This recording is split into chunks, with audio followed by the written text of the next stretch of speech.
Влизаме към дъното на отробата до Биволяни.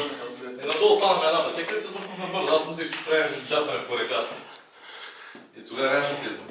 Христо, я кажи сега за тая пещера нещо. Не знам, това е нещо не знам.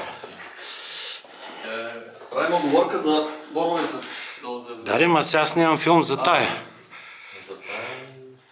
Това е дъното. Тук има май естествено като комин.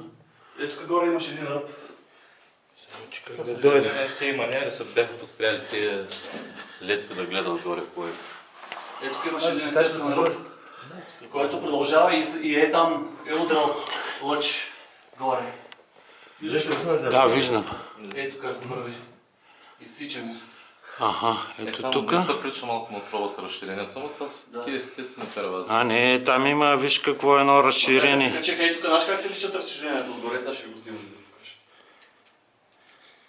Ето. А този пласт беше ли свален целият?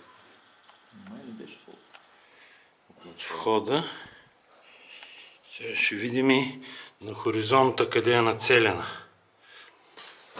Е в онова самотното борче и горе има две борчета.